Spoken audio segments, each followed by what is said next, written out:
Hola, soy Raúl Jeremías Soriano Gómez y te invito a escuchar esta explicación. Éxodo capítulo 12. La Pascua. El Señor habló en Egipto con Moisés y Aarón y les dijo: Este mes será para ustedes el principal, el primer mes del año. Díganle a toda la comunidad israelita lo siguiente: el día 10 de este mes de cada uno de ustedes tomará un cordero o un cabrito por familia, uno por cada casa, y así la familia es demasiado pequeña para comerse todo el animal. Entonces el dueño de la casa y su vecino más cercano lo comerán juntos, repartiendo solo según el número de personas que haya en la cantidad que cada uno pueda comer.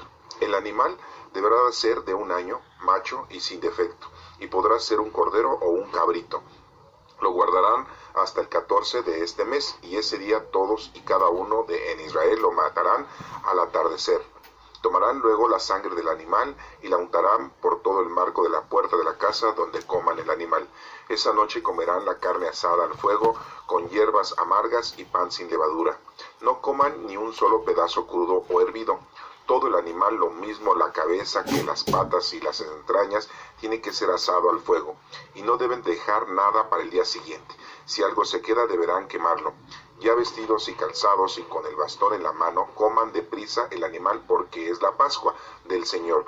Esa noche yo pasaré por todo Egipto y heriré de muerte al hijo mayor de cada familia egipcia y a las primeras crías de sus animales, y dictaré sentencia contra todos los dioses de Egipto. Yo, el Señor, lo he dicho. La sangre les servirá para que ustedes señalen la casa donde se encuentren, y así cuando yo hiera de muerte a los egipcios, ninguno de ustedes morirá, pues veré la sangre y pasaré de largo. Este es un día que ustedes deberán recordar y celebrar una gran fiesta en honor del Señor. Lo celebrarán como una ley permanente que pasará de padres a hijos. Comerán pan sin levadura durante 7 días. Por lo tanto, desde el primer día no deberán haber levadura en sus casas. Cualquiera que coma pan con levadura durante estos 7 días será eliminado del pueblo de Israel. Tanto el primer día como el séptimo deberán dedicarlos a una reunión santa. Esos días no se trabajará, a no ser para preparar la comida de cada persona. La fiesta de los panes sin levadura es un día que ustedes deberán celebrar, porque en ese mismo día los saqué de Egipto y todos ustedes. Lo celebrarán como una ley permanente que pasará de padres a hijos. Comerán pan sin levadura desde la tarde del día 14 del primer mes hasta la tarde del 21 del mismo mes.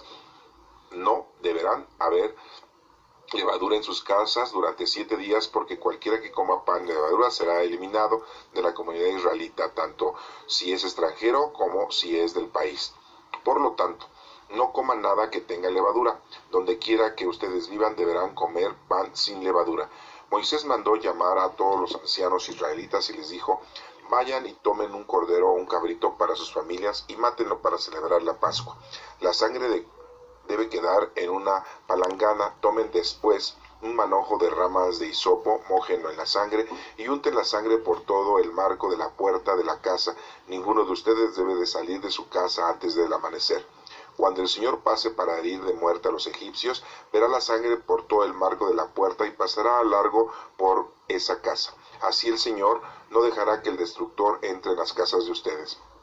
Esta orden la respetarán ustedes y sus descendientes como una ley eterna.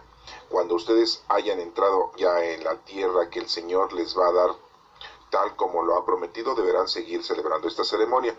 Y cuando sus hijos les pregunten qué significa esta ceremonia, ustedes deberán contestar: ese animal se sacrifica en la Pascua en honor del Señor, cuando Él hirió de muerte a los egipcios y pasó a largo por las casas de los israelitas que vivían en Egipto, y así salvó a nuestras familias.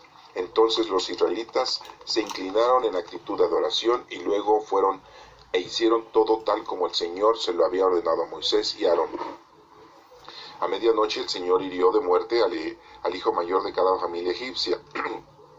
Lo mismo el hijo mayor del faraón que ocupaba el trono, que al hijo mayor del que estaba preso en la cárcel, y también a las primeras crías de los animales. El faraón, sus funcionarios y todos sus egipcios se levantaron esa noche y hubo grandes gritos de dolor en todo Egipto. No había una sola casa donde no hubiera algún muerto. Esa misma noche el faraón mandó llamar a Moisés y a Aarón y les dijo: váyanse, apártense de mi gente, y ustedes y los israelitas vayan a adorar al Señor tal como dijeron. Llévense también sus ovejas y vacas como quieran, y váyanse, y rueguen a Dios por mí.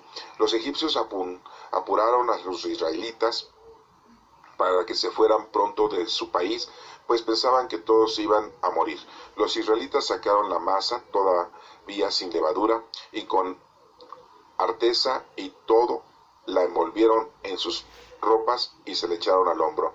Además siguieron las órdenes de Moisés, le pidieron a los egipcios objetos de oro y plata y vestidos. El Señor hizo que los egipcios dieran de buena gana todo lo que los israelitas pedían, y así los israelitas despojaron a los egipcios.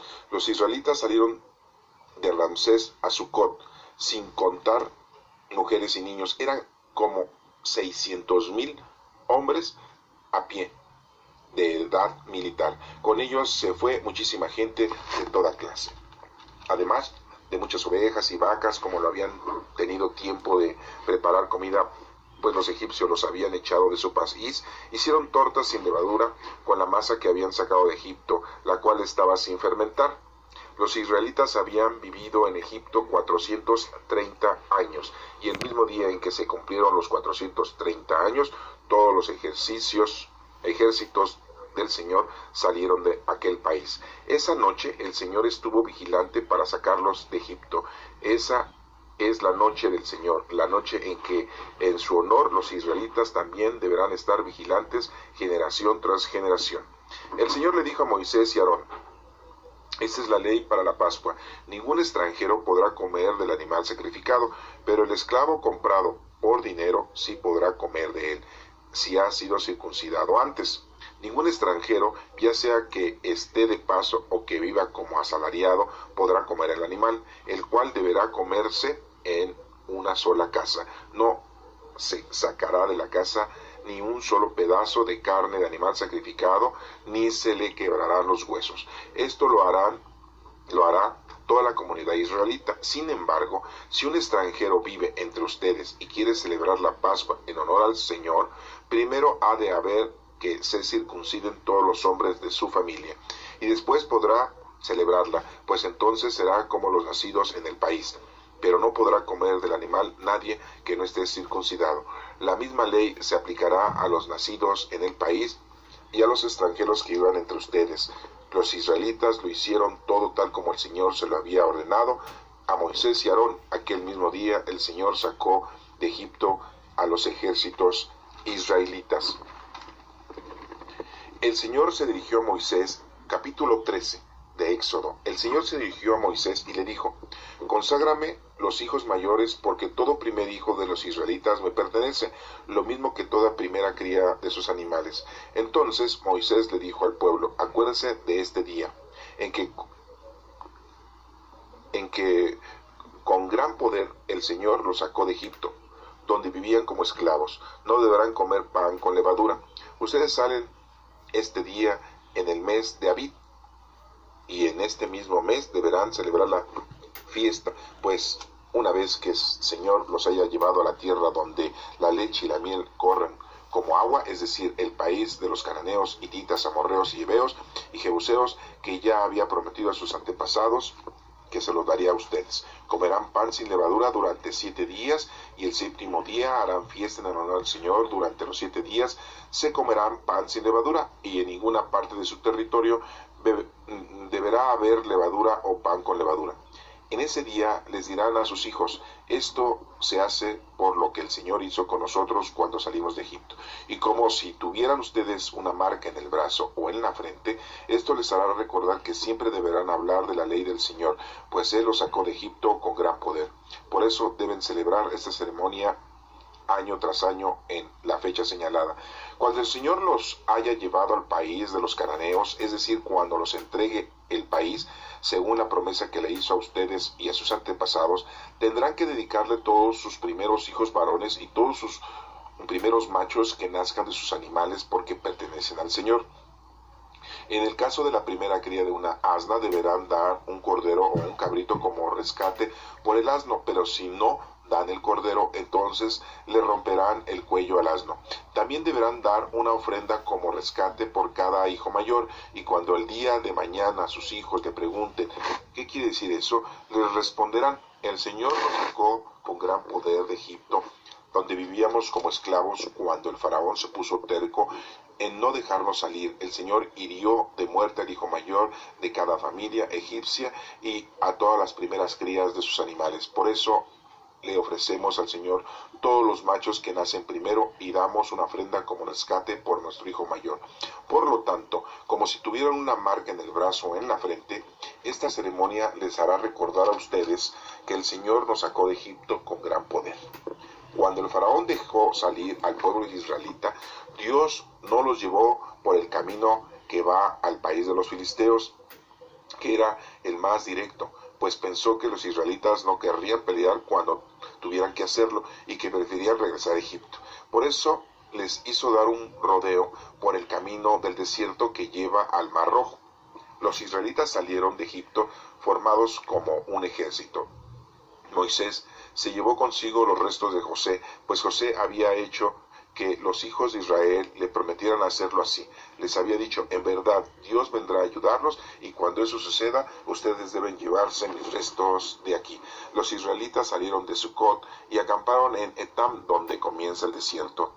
De día el Señor los acompañaba en una columna de nube para señalarles el camino, y de noche en una columna de fuego para alumbrarlos. Así pudieron viajar día y noche. La columna de nube siempre iba delante de ellos durante el día, y la columna de fuego durante la noche. Esta es palabra del Señor. Te alabamos, Señor. Bueno, en este capítulo número 12 y 13 se nos está mencionando aquí la forma de cómo se realizó la Pascua de los hebreos al salir de Egipto, que duraron ahí, como nos menciona la Escritura, 430 años.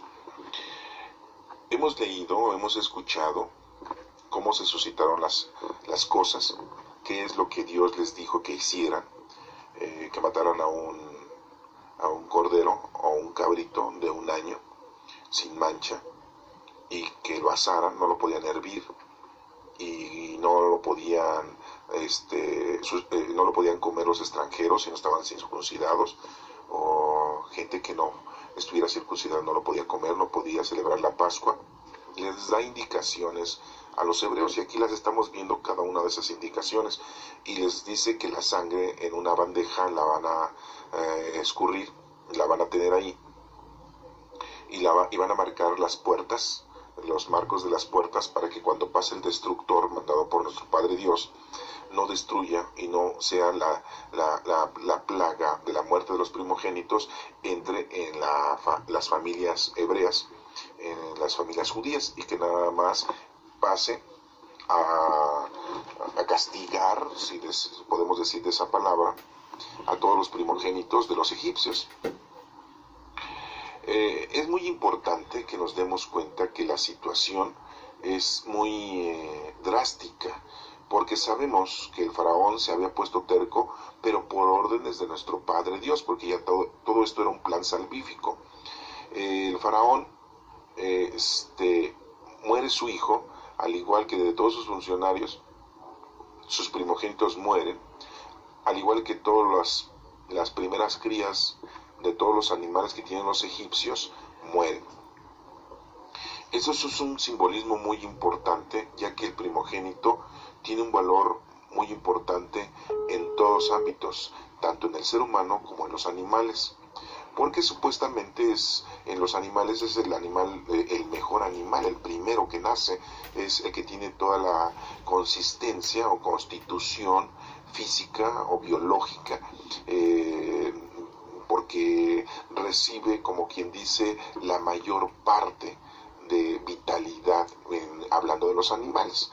Hablando de los seres humanos, pues cuando una familia tiene a su primer hijo, el primer hijo tiene toda la vitalidad de la madre, toda la vitalidad del padre, porque es su primer hijo, y tiene toda la consistencia o toda la genética más, podría decir, marcada o podría decir uno con mayor fuerza. En cambio, ya cuando tienen varios hijos esa pareja, y pues ya el último, al que dicen el Benjamín, refiriéndose o confrontándole con el último de los hijos de Jacob, que fue Benjamín, que tuvo con su esposa Raquel, y que le puso Benjamín, así se le dice también a la actualidad a todos los hijos que son los últimos.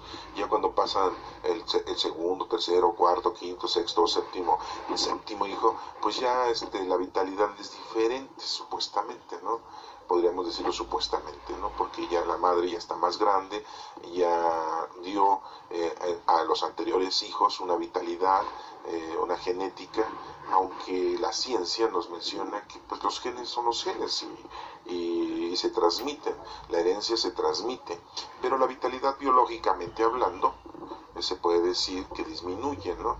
Y hay muchas personas que dicen, hijo, yo soy el último de la familia, ya casi no me tocó cabello, ya casi no me tocó bigote, ya casi no me tocó barba, ya casi no me tocaron buenos huesos, ya no me tocaron buena vitalidad de dientes, y etcétera, etcétera, ¿no? Así supuestamente lo dicen. Entonces, aquí lo que estamos viendo es la importancia de los primogénitos.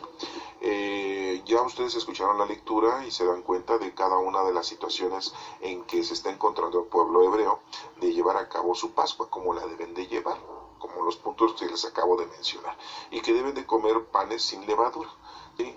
O sea, que no tengan un preparado específico, que exactamente el pan y se cuece y se acabó.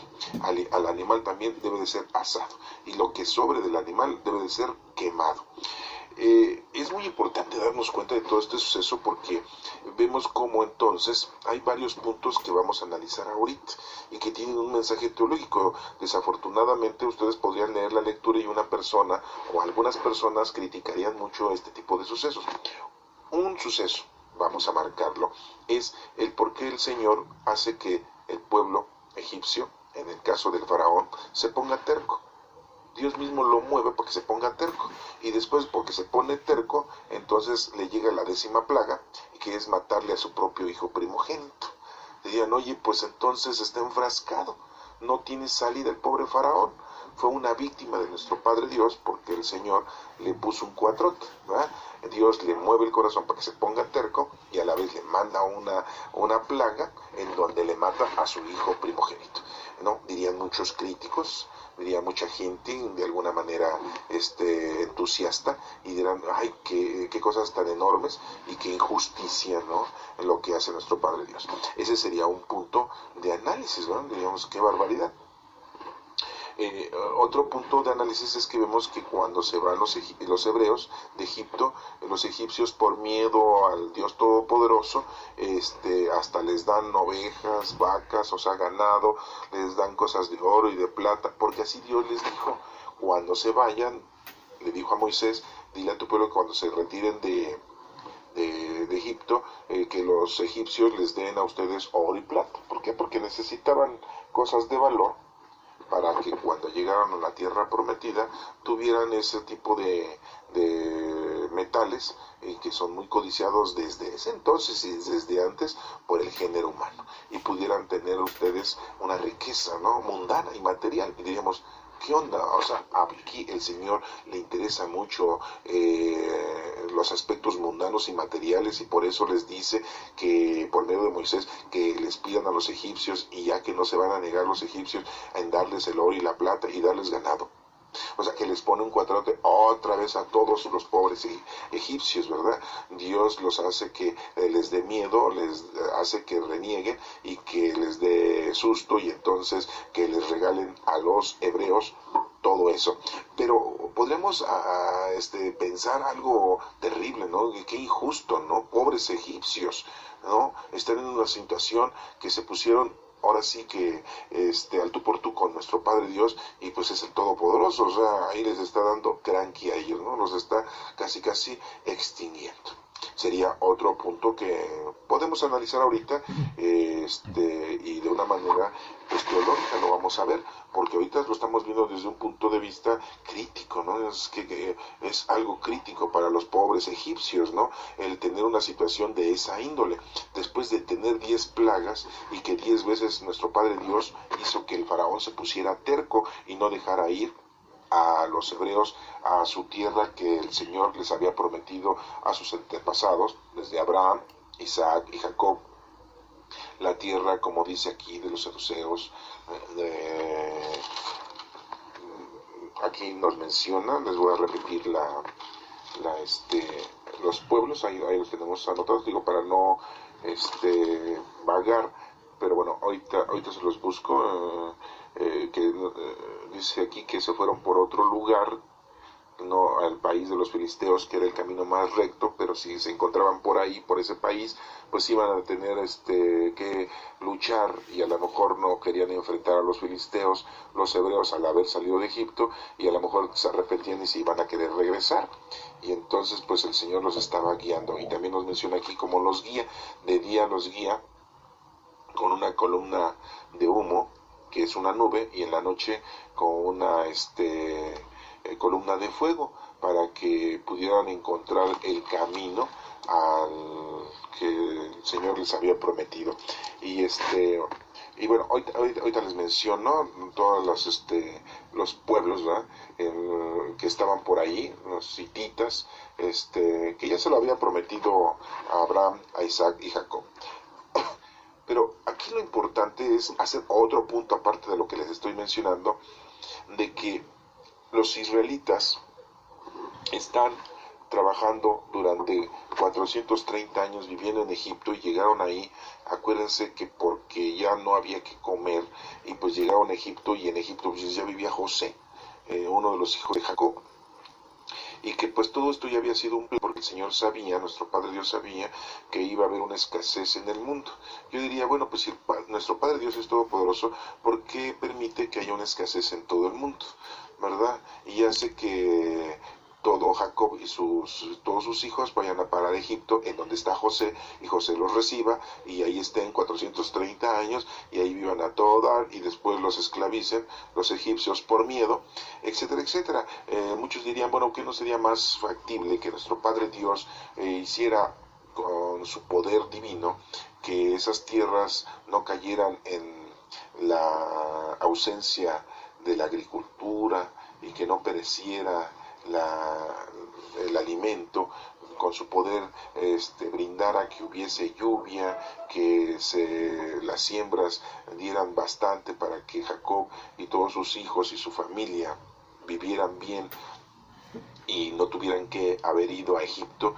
Con el poder divino, si nuestro Padre Dios puede hacer todo eso. Pero todo esto sucede, lo podemos criticar, pero todo esto sucede precisamente porque es un plan de nuestro Padre Dios. Lleva a Jacob y a toda su gente, la lleva a Egipto, porque todas las demás pueblos que habitan por ahí, pues están en pecado, están en situaciones críticas, no tienen una ley fina, ni tampoco tienen un acercamiento a nuestro Padre Dios, porque lo desconocen. Y entonces, pues aquí llega un momento en que nuestro Padre Dios les hace, pues yo no quisiera llamarle castigo, les hace una advertencia de que si siguen sus malos caminos, si llegan ellos al punto de ser unas malas personas, entonces la propia tierra va a ser un proceso de desierto, de abandono, de que no haya lluvia, que no haya agricultura, de que no haya alimento, y tienen ellos entonces pues necesidades y sufren de hambre. Y muchos, acuérdense que nos mencionan las escrituras, pueblos iban a Egipto a comprar alimento, y que pues se los vendían. Acuérdense de José, el hijo de Jacob vivía ahí, era el administrador, y él es el que estaba haciendo todo un super negocio para que Egipto viviera bien, estuviera bien, pero todo eso José lo tenía que hacer porque iban a vivir ahí sus descendientes. 430 años iban a vivir sus descendientes, como lo estamos viendo aquí. ¿Se dan cuenta cómo todo era un plan? Así Dios hace que esas tierras no tengan buenos frutos y de esa manera les da un correctivo a todos los pueblos que habitan por ahí y que estaban en pecado, que estaban distanciados de Dios, y de otra forma hace que Egipto sea productivo por medio de José y así puedan ayudar a todos los descendientes de Jacob que fueron a parar ahí durante 430 años. 400, el número de preparación, 30 años, el número 3, que significa poder. Entonces vemos cómo todo esto pues ya es un plan que tiene Dios con respecto a toda la salvación del pueblo.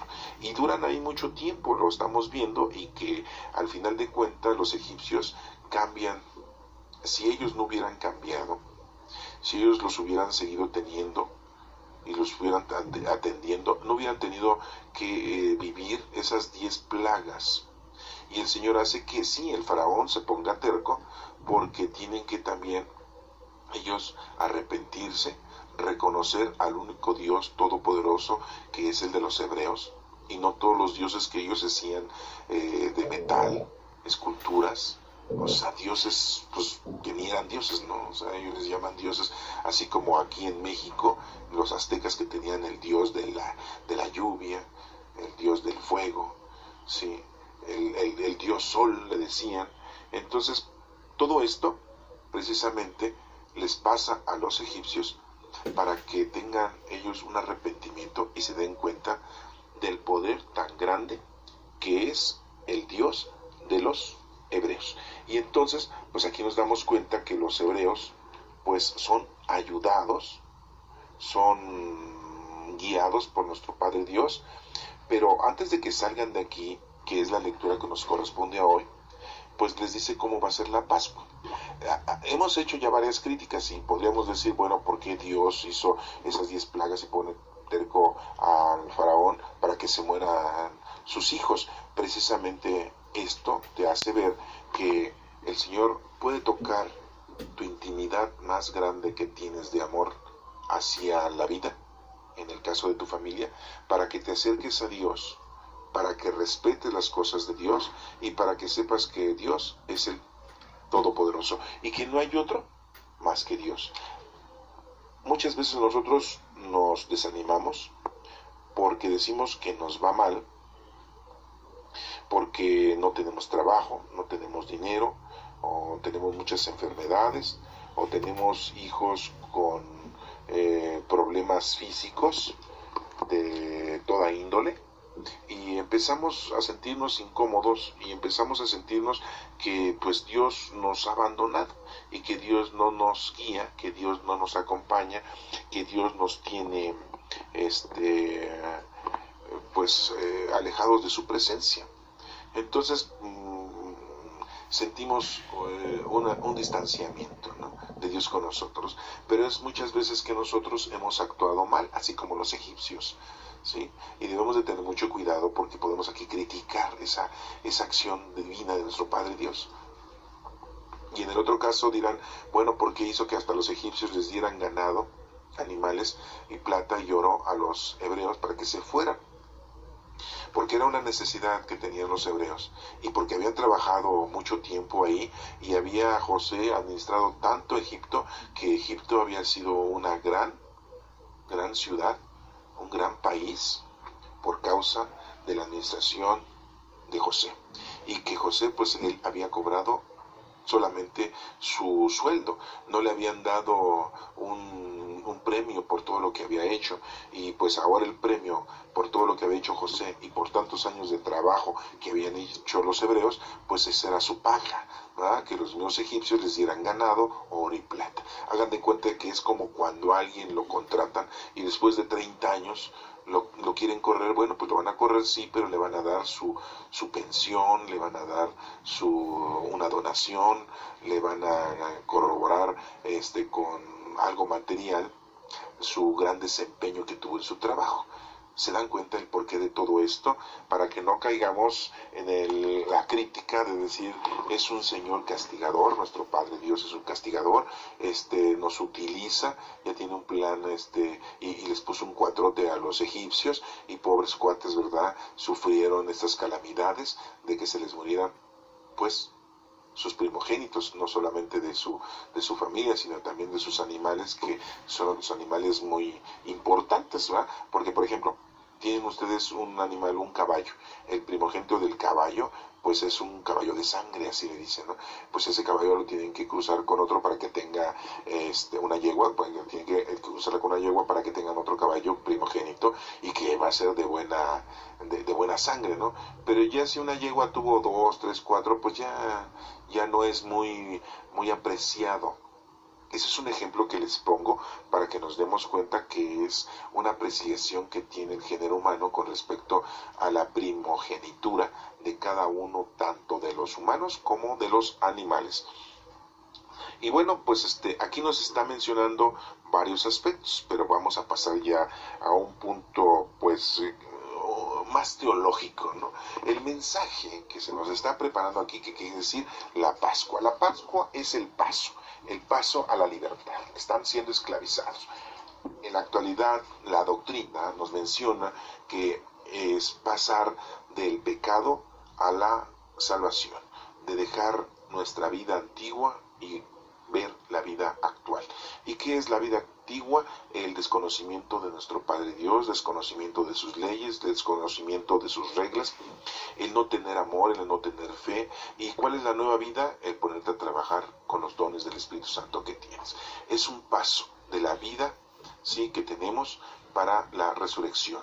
Podríamos decir que es un paso de la muerte a la resurrección. ¿Por qué? Porque cuando estás en pecado, cuando estás mal, estás muerto. Y cuando conoces a Dios, amas y sirves a Dios, pues estás resucitando.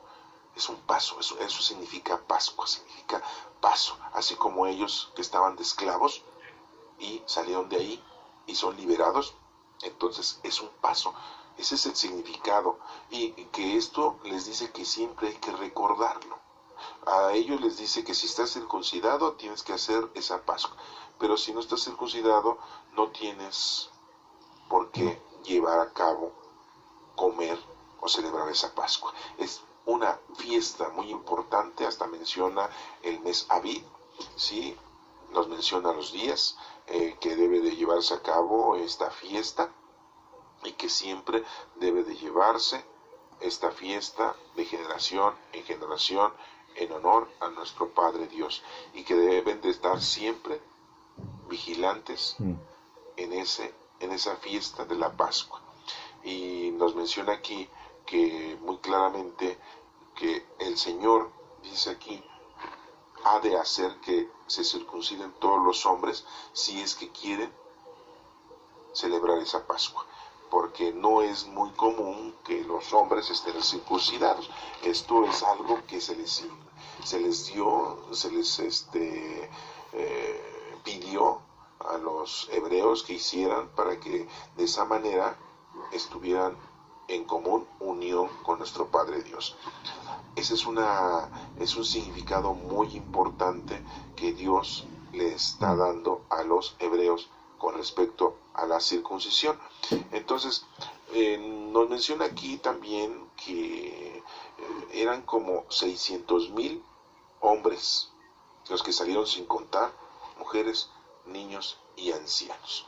Entonces, el 6 quiere decir imperfección. Hay una imperfección en el pueblo, y es lo mismo que nos dice a nosotros. Cuando nosotros estamos alejados del Señor, estamos siendo imperfectos. Cuando nos estamos acercando al Señor, nos estamos haciendo perfectos en las cosas del Señor. Entonces es muy importante que tú pues tengas esto presente. Nos dice aquí que otro punto es de que hay que comer pan sin levadura desde la tarde del día 14 del primer mes hasta la tarde del día 21. O sea, 7 días tendrán que comer pan sin levadura. O sea, un pan sin un preparado con levadura. Sí, porque le pueden poner algún producto lácteo, o le pueden poner algún azúcar, algún carbohidrato, o le pueden poner algún vino, alcohol. No, tiene que ser limpio. así se va a cocer el pan. Y lo deben de comer, ¿sí? Y no deben de tener levadura. Esto quiere decir que debe de ser el trabajo del hombre. Eso quiere decir, la levadura debe ser el trabajo del hombre, que el trabajo del hombre sea pleno, sin ningún interés. Y esto nos da a entender a nosotros que todo lo que hagamos en nuestra vida para el bien de los demás debe de ser sin ningún interés de ganar algo, porque las cosas del Señor, cuando te pide que las hagas por alguien, es para que las hagas, pero sin que recibas tú nada a cambio. Si tú llegas a recibir una paga por algo que hiciste en nombre de Dios, pues eso ya no vale ante Dios. Las obras deben de ser sin una paga, sin ningún interés. Y como dice en el Nuevo Testamento, lo que haga tu mano derecha, que no se dé cuenta la izquierda.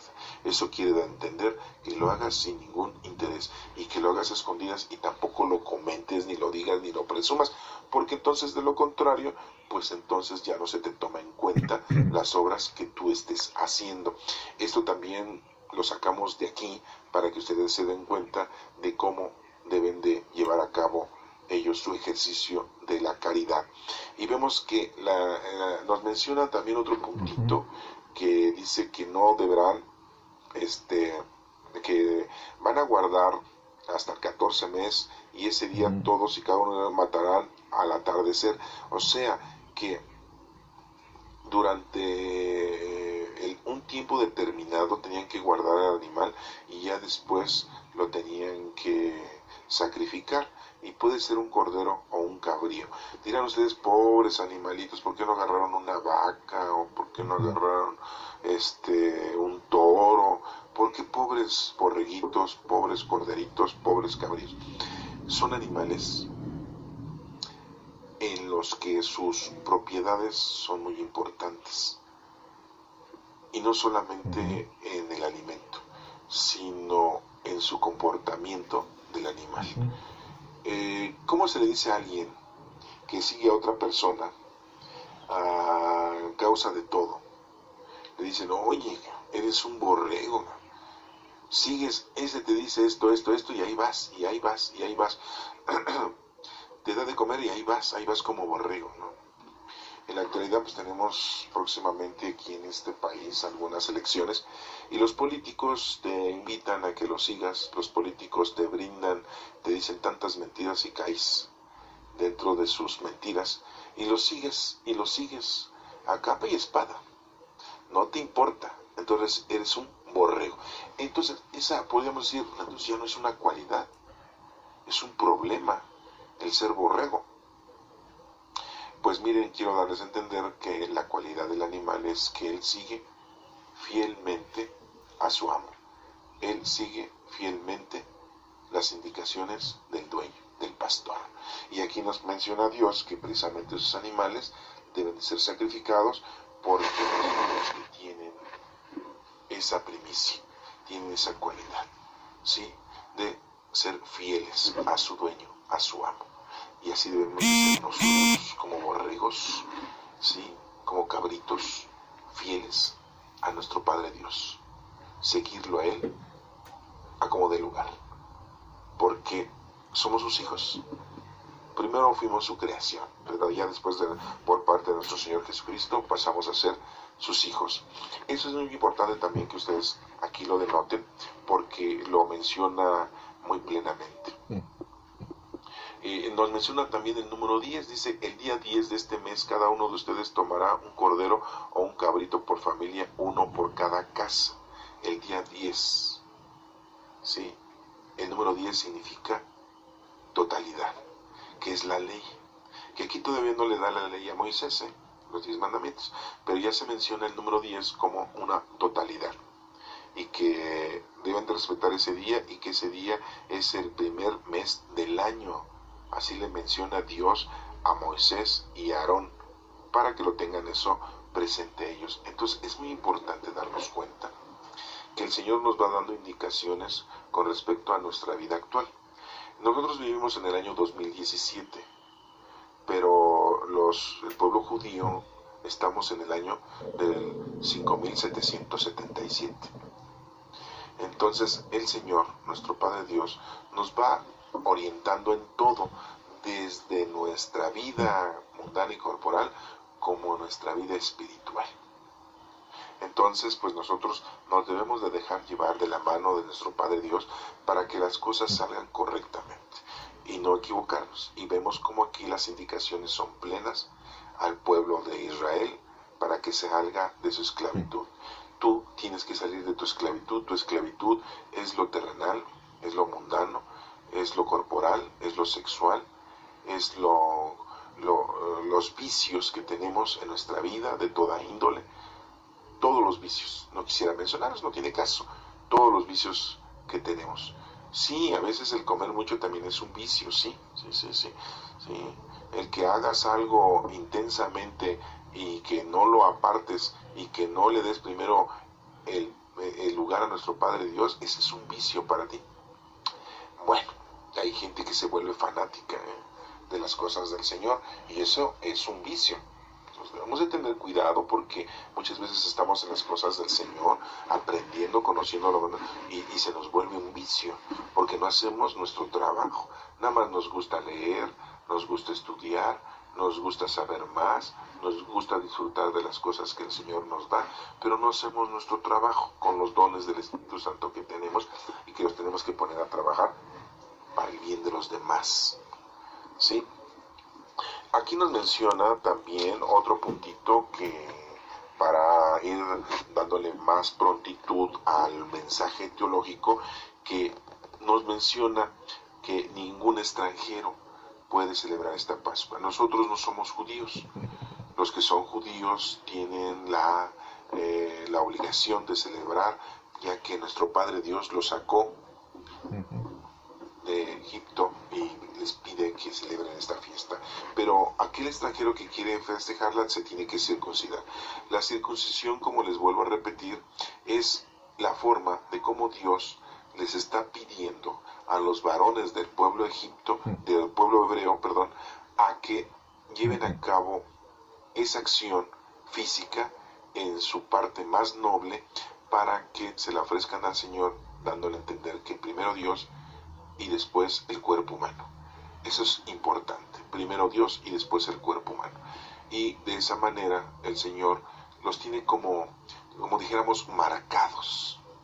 La circuncisión es una marca, es como nosotros los cristianos, que nuestra marca es el bautismo y darnos ay, qué bueno, que nos hayan bautizado con agua y no que nos exigieran que nos circuncidáramos los varones, ¿verdad?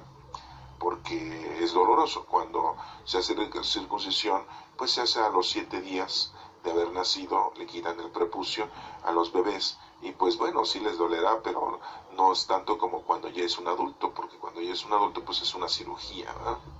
Y ya es muy dolorosa. Ese es un simbolismo que Dios le pide para que se reconozcan a todos los hijos de Dios, a todos los hebreos.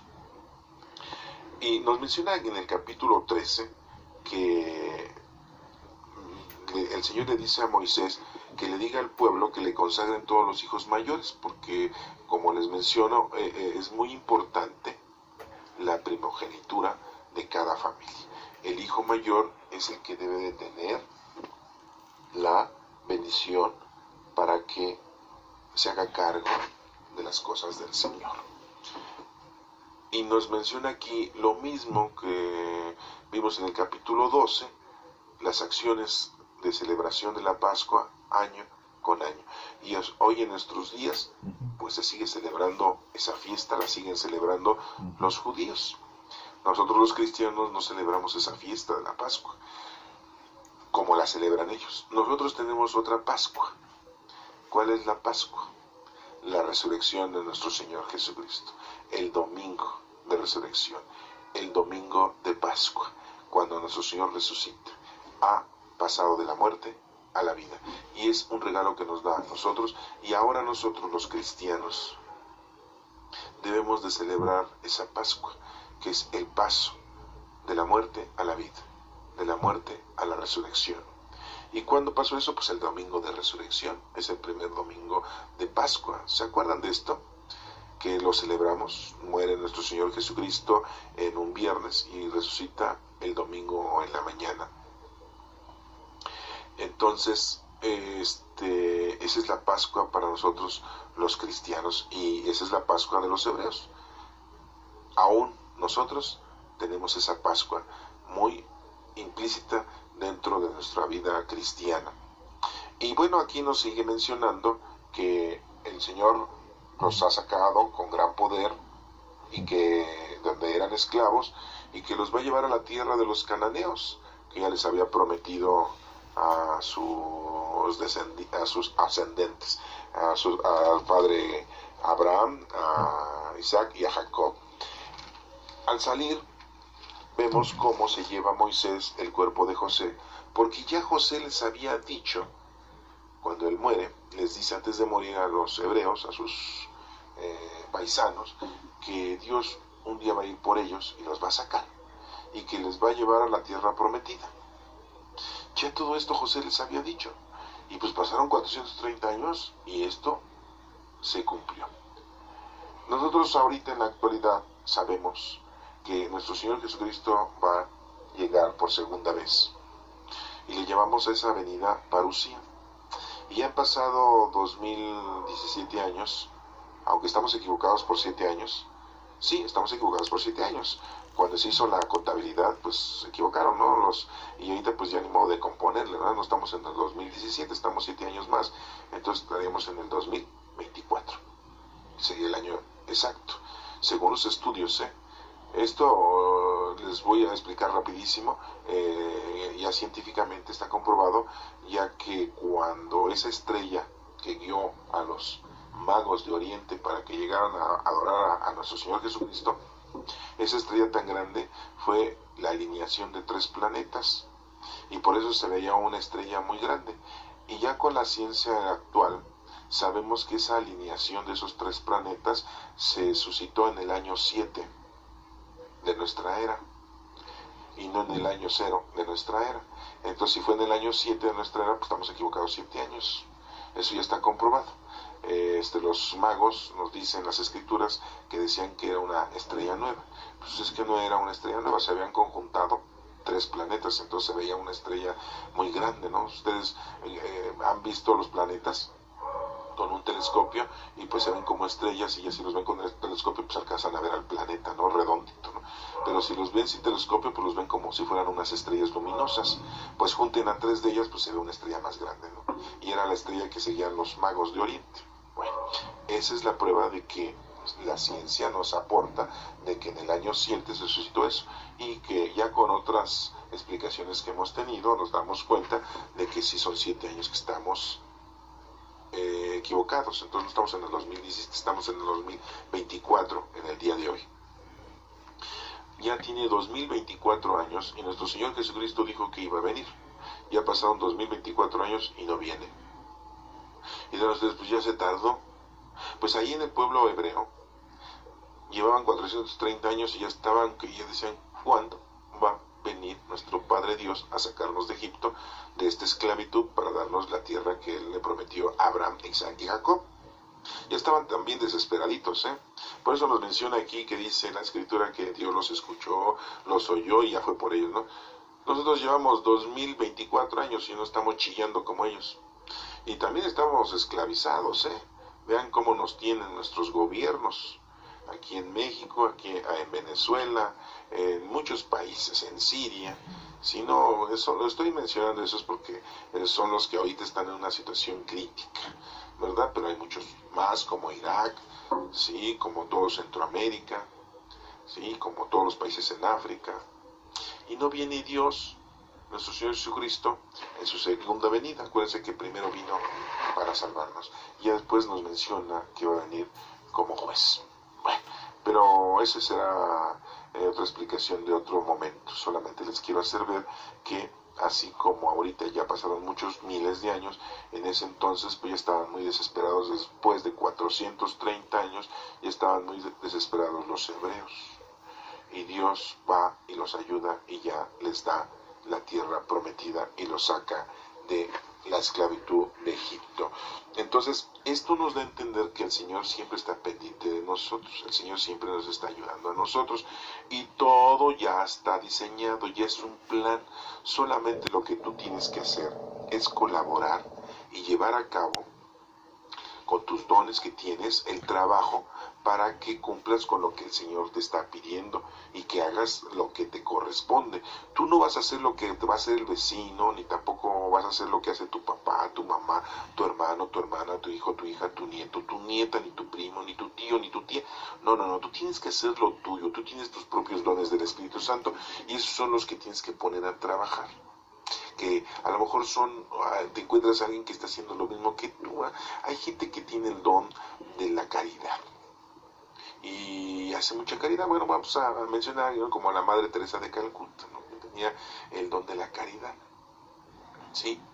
Y podemos ver a mucha otra gente que hace su caridad a otros niveles, pero hace su caridad. Hay gente que tiene el don de lenguas, de poder transmitir la palabra de Dios en diferentes idiomas. Hay otra gente que tiene el don de sabiduría, que tiene la forma de cómo conducirse, de cómo diseñar, de cómo hacer cosas importantes para la salvación del género humano. Hay gente que tiene el don de curación, que tiene la capacidad de ayudar al prójimo para que siga adelante en la vida y tenga una buena vida corporal, pero también una vida espiritual. Hay gente que guíe espiritualmente a los que están descarriados, a los que están presos en el pecado, a los que están en la oscuridad, en el pecado, y los ayudan a salir de sus problemas psicológicos, psíquicos, psiquiátricos, como tú lo quieras mencionar, pero les ayudan, tienen el don de curación. Hay gente que tiene el don de la oración, hay gente que tiene el don de visitar a los enfermos, hay gente que tiene el don de dar un buen consejo, hay gente que tiene el don de vestir al desnudo, de ayudar corporalmente y físicamente y espiritualmente a una persona, etcétera, etcétera. Todos tenemos dones, tú tienes el tuyo, pues ponlo a trabajar. Y es lo que tú tienes que hacer. Y otro menciona aquí algo muy importante en la lectura, que el Señor de día iba guiando al pueblo hebreo al salir de Egipto. De día lo iba guiando con una columna de nube, como de humo, y en la noche con una columna de fuego, pues para alumbrarlos, ¿verdad? Es algo muy difícil de poder decirlo, ¿no? ¿Cómo es posible que una nube fuera caminando enfrente de ellos? Eso no lo tendría que explicar, pues, un astrónomo, ¿sí? En la actualidad, para decirnos qué tipo de suceso natural y físico estaba sucediendo, y en la noche porque se veía como fuego, ¿verdad? Pero desafortunadamente, como que no les interesa mucho a los científicos explicarnos esos detalles, y pues no lo tenemos a la mano. Pero lo que sí sabemos es que esto ocurrió y que nuestro Padre Dios nos estaba cuidando de día y de noche. Pues es lo mismo que nos cuida a nosotros. Te cuida de día y te cuida de noche. Te guía de día y te cuida de noche. ¿Cuántas veces te vas a dormir y tú pensando que mañana te vas a parar para ir a la escuela, para ponerte a arreglarte e irte a trabajar, para levantarte y hacer el aseo de la casa, para levantarte y hacer los alimentos del día, para levantarte y hacer tus labores domésticas, o levantarte y irte a pasear? A lo mejor ya tienes comprados tus boletos de avión para un gran paseo de placer, o puede ser de negocios, ¿verdad? Y tú te vas y te acuestas, pones tu despertador, si es que eres de esa costumbre de poner tu despertador, con la idea de que el despertador te va a despertar. ¿Cuántas veces hemos visto que cuánta gente se va a dormir y ya no despierta? Por muchas razones. Le dio un paro respiratorio, le dio un paro cardíaco, le dio una embolia y se murió, se levantó de noche sin darse cuenta, todavía medio dormido, y se pegó en la cabeza y se murió del golpe. Hubo un terremoto, se le cayó la casa encima, hubo un incendio y se quemó y ya no despertó. Es muy importante esto que lo analices, porque cada día te vas a dormir, cierras tus ojos, tus 5 sentidos se apagan, así como cuando apagas la luz en una habitación, así se apagan tus 5 sentidos. y estás en total, ¿sí? Indefenso. Estás totalmente indefenso. ¿Quién te cuida? ¿Quién está cuidándote? Unos dirán, mi ángel de la guarda. Los marianos dirán, nuestra Santísima Madre. Sí, otros dirán, bueno, pues Dios me está cuidando. Exacto. Dios nos está cuidando para que al otro día que amanezcas hagas las cosas que Dios te está pidiendo. Y si Dios dice, hasta ahí, y ya no te paraste. ¿Y de qué sirve tanto dinero que hiciste? ¿De qué sirve los boletos que compraste para ir al otro día al partido de fútbol? ¿De qué sirve todo lo que planeaste si no lo vas a poder cumplir? ¿A poco estás dormido y de repente en tu sueño dices, ya me voy a levantar porque ya terminé o ya acabé de dormir, y te paras? No, habrá gente que dice, ay, ¿cómo? ¿A qué hora será? No se me vaya a hacer, y tratan de despertarse, pero no lo pueden hacer de una manera lógica, ni tampoco de una manera normal. Hay gente que se duerme con la desesperación porque sabe que se tiene que parar temprano y ese nerviosismo lo está despertando a cada rato. Pero muy normalmente toda la gente pues se acuesta, se va a pernoctar y de alguna manera pone ya sea su celular o un despertador para que se despierte con un sonido. O con la luz del día se despiertan, se abren los ojos y ven ustedes la hora y ya dicen, pues ya me voy a levantar. A lo que voy al mencionarles este ejemplo, quizás muy burdo, muy obsoleto para muchos, es de que cuando nos vamos a dormir no sabemos si vamos a despertar. Por lo tanto, antes de dormir, entreguemos nuestra vida a nuestro Padre Dios y le digamos, Señor, en tus manos encomiendo mi espíritu. Y cuando te levantas, Señor, gracias por regalarme otro día más para trabajar en tu nombre. Eso es lo que tenemos que hacer. Y no estar planeando tantas estupideces de que ya mañana me voy a trabajar, mañana me voy a la escuela, mañana me voy a pasear, mañana cumplo con mis deberes de casa, de alimentación, y ya mañana voy a visitar a fulano, sutano y perengano. No. Al dormir, entreguemos nuestra alma al Señor y al despertar démosle gracias porque nos permite un día más en su trabajo. Dirán los jóvenes, ay, no inventes, eso déjaselo para los ancianos, ¿no? La gente que ya está grande y que pues sí, a lo mejor no despierta. No. Vuelvo a repetirles, no sabemos qué nos puede pasar cuando nosotros nos dormimos y a lo mejor ya no nos despertamos. Entonces, démosle gracias a Dios desde este momento y ofrezcámosle al Señor nuestra vida para que el Señor nos corresponda. Pero pues todos los días tengamos que ponernos a trabajar, porque acuérdate que te van a salvar tus obras. Y aquí lo estamos viendo, el Señor les está dando indicaciones al pueblo hebreo de cómo deben de celebrar la Pascua. Y son obras, es trabajo. De generación en generación les dice, cada año se tienen que acordar. Entonces nosotros los cristianos nos acordamos de nuestra Pascua, la resurrección de nuestro Señor Jesucristo. Por lo tanto, todos los días hay que resucitar en Cristo, con Él y en Él. A ti, Dios Padre omnipotente, en la comunión del Espíritu Santo, todo honor y toda gloria por los siglos de los siglos. Así lo decimos en nuestra liturgia católica. Para aquellos que no son católicos y están escuchando eso, bueno, pues es una liturgia que nosotros manejamos como adoración a nuestro Padre Dios. Ustedes tendrán la suya, qué bueno, pero nosotros la mencionamos de esa manera. Entonces, pues brindémosle al Señor nuestro trabajo, nuestra vida, estemos haciendo lo que nos corresponde porque es lo principal que el Señor nos está pidiendo. Acuérdate que no te salvas si no tienes obras. Dice el capítulo 2 de Santiago, una fe muerta es que es una fe sin obras, una fe viva es que tiene obras, ¿sí? Bueno, pues estos son los mensajes que hemos recibido. Yo sé que a lo mejor hay muchos puntos históricos que tú quisieras resolver en esta literatura, pero recuerda que lo importante es obtener el mensaje teológico.